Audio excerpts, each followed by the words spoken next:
Hello guys! Hello!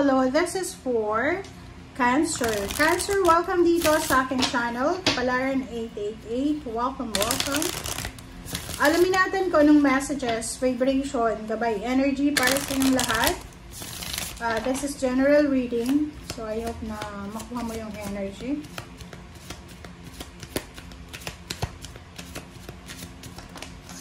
Okay. First card natin is Morning. The world awaits you. Wow, 44. Okay, so maybe for the month of November or a few weeks ago, mayroong mga Cancer na marami kayong mga pinagdaanan na distractions, tower moment, or kung ano man yan na hindi maganda.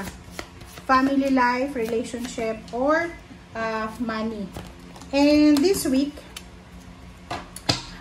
sinasabi ng bara sa'yo dito na this is parang December 1 or December, this is the new beginnings. Parang magkakaroon ng balanse, magkakaroon ng stability and balance na darating sa'yo. Okay? May mga bagay sa buhay mo na hindi balanse, na magiging balanse simula ngayong linggo.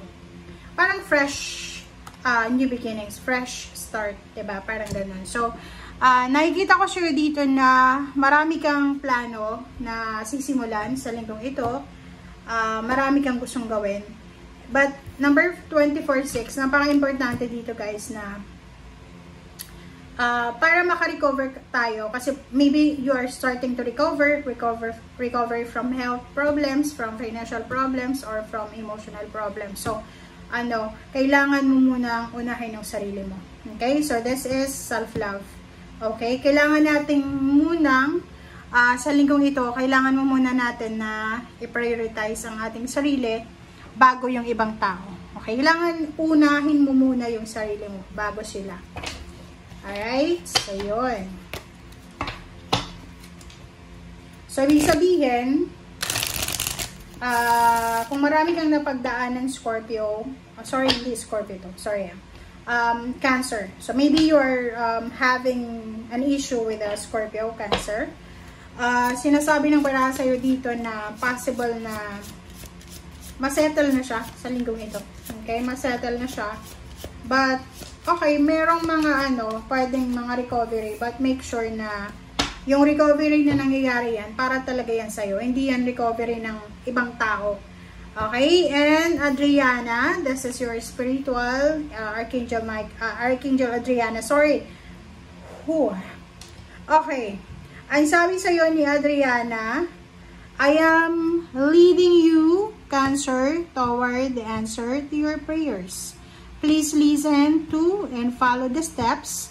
I am communicating through your intuition, thoughts, and dreams. So, yun. Pareho ka ng water sign na Pisces and Scorpio na sa linggong ito ay maraming synchronicities, symbols, signs na possible kayong makita, marinig, maamoy. And that's your angel, your spiritual helpers na gusto nilang kausapin ka. So, dito sinasabi ng barahan na meron ka, si Archangel Adriana, siya ay kumbaga ginaguide ka niya papunta doon sa kasagutan ng iyong mga prayers. And makinig ka daw, makinig ka sa iyong intuition, and makinig ka sa sinasabi ng puso mo, and maging aware ka sa mga panaginip mo, gabi-gabi or sa umaga. Alright, Cancer. Hindi ka alam, basta nasabi ko yung Scorpio. Maybe meron kang ka-deal na Scorpio.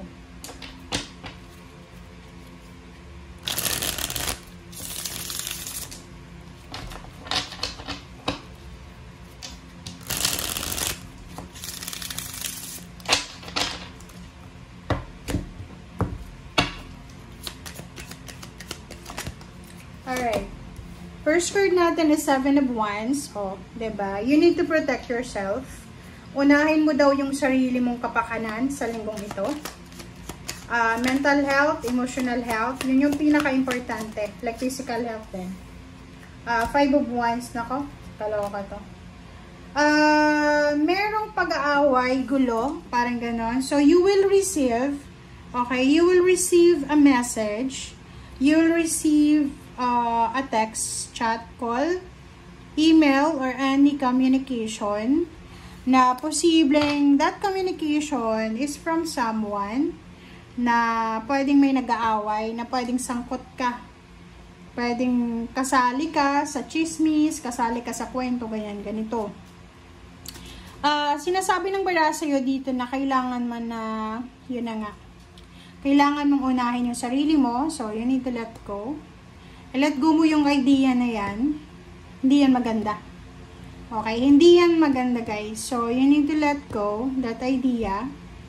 Ay yung 7 of Wands dito, sinasabi ng bala sa'yo na you need to protect yourself.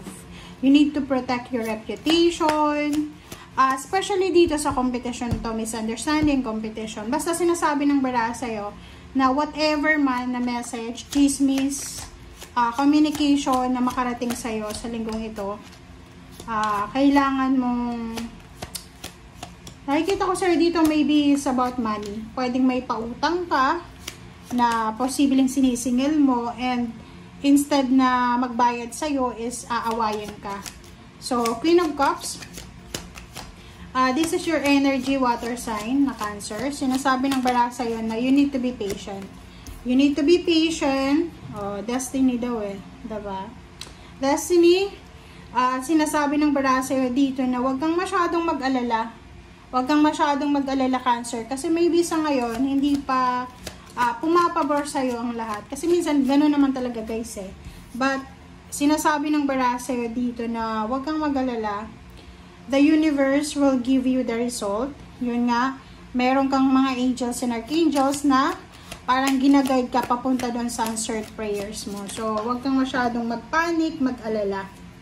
Okay? So, sinasabi ng bala sa'yo dito na isang desisyon ang kailangan mong gawin, importanteng desisyon, and that decision will give you the freedom financially.